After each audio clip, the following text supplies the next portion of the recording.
Le jardin des âmes perdues. Prologue. La naissance d'un mystère. Dans un village reculé, entouré de montagnes majestueuses et de forêts denses, existait un lieu mystérieux appelé le jardin des âmes perdues. Ce jardin, caché derrière un mur de pierres anciennes, était réputé pour être un endroit où les âmes en quête de réponses trouvaient la paix. Personne ne savait qu'il avait créé ni depuis combien de temps il existait, mais les légendes racontaient que ceux qui osaient y entrer en ressortaient transformés. Le jardin était gardé par une vieille femme nommée Elara, une mystérieuse figure qui semblait aussi ancienne que le jardin lui-même. Elle disait aux visiteurs, « Ce jardin ne vous donnera pas ce que vous voulez, mais ce dont vous avez besoin. » Beaucoup venaient, attirés par cette promesse, mais peu comprenaient vraiment ce que cela signifiait. Chapitre 1. L'arrivée de Liam. Un jour, un jeune homme nommé Liam arriva au village. Il était épuisé, physiquement et émotionnellement. Depuis la mort de ses parents dans un accident tragique, Liam avait erré sans but, cherchant un sens à sa vie. Il avait entendu parler du jardin des âmes perdues et décida de tenter sa chance.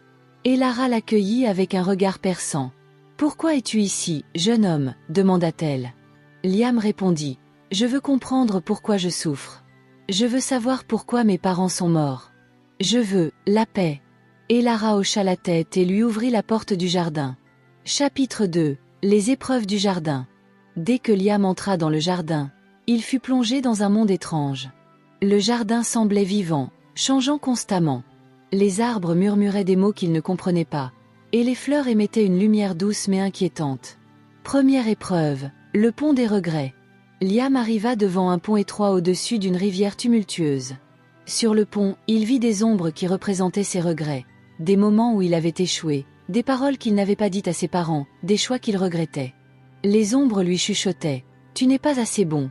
Tu ne mérites pas d'être heureux. » Liam, effrayé, voulut reculer, mais une voix intérieure lui dit, « Avance. Accepte tes regrets, mais ne les laisse pas te définir. » En traversant le pont, Liam réalisa que ses regrets faisaient partie de lui, mais qu'il ne devait pas contrôler sa vie. Deuxième épreuve, la forêt des illusions. Plus loin, Liam entra dans une forêt où chaque arbre représentait une illusion de sa vie. Il vit une version de lui-même riche et célèbre, mais solitaire. Il vit une autre version où il était heureux mais pauvre. Chaque illusion lui montrait une vie différente, mais aucune ne semblait parfaite.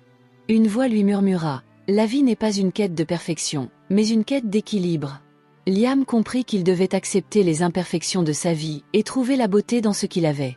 Troisième épreuve, le lac des larmes. Enfin, Liam arriva devant un lac dont les eaux reflétaient ses émotions les plus profondes. En regardant dans le lac, il revit la mort de ses parents.